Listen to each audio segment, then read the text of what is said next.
You talked a lot about building a community, but a lot of times people go into it with the intention of monetizing right away. So where does money, comes into this community building aspect of it, right? Like even like you said, you don't have to have aspiration to build a big brand, but you have a purpose, and the purpose obviously to help a cause or whatever that might be. But there's always, without money, you can't fund any of these things, right? Like where does that monetization comes in, and how do you treat that, the desire to make money, not necessarily like misleading the people that you are creating the community around?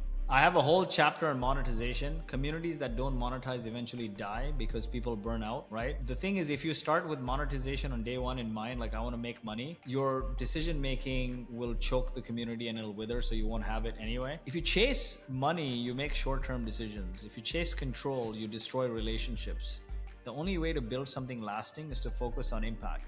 So I'll tell you like Bo's story, right? So we started doing these meetups, and these meetups turned into conference.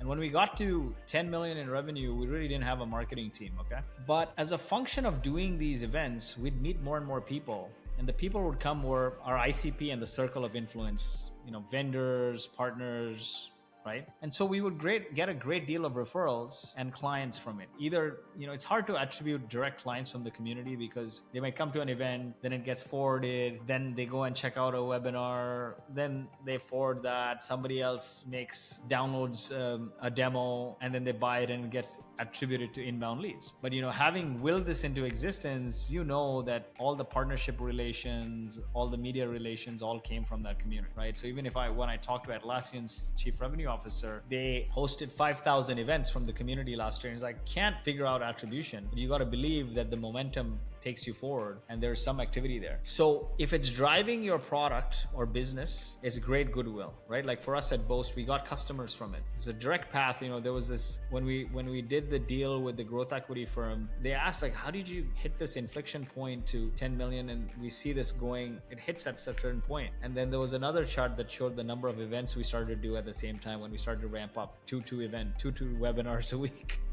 right? So that is important. If it's your company, the goodwill is going to drive you leads, partnerships, relationships. It's important you mine it though. You can't just do charity and drive people there and not ask the question. Like for us, it was like just asking him straight up, hey, we offer this service. You think you or anyone can use it? Our sales guys became brokers of resources and community managers more because they were saying, hey, I can connect you with that. I can connect you with this service. You need a banker because you're not able to get debt, or you need an investor, or you need a product manager. We'll help you.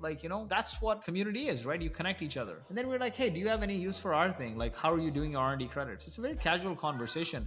A lot of people, what they do is that they confuse community with charity. Community is not charity. Like I understand, yes, you can be a nonprofit, but it's not like the martyr and everyone walks on you like a bridge. There's no shame in asking, do you have use for our service? Very simple. And let's say you're a community only product, meaning you're not a community led company, then there's many ways to monetize, right? Like you provide all this free content, but then you can provide premium content. Folks like Lenny are making like millions of dollars on Substack. Have baseline content that you provide value, and then have some gated content where people will pay extra.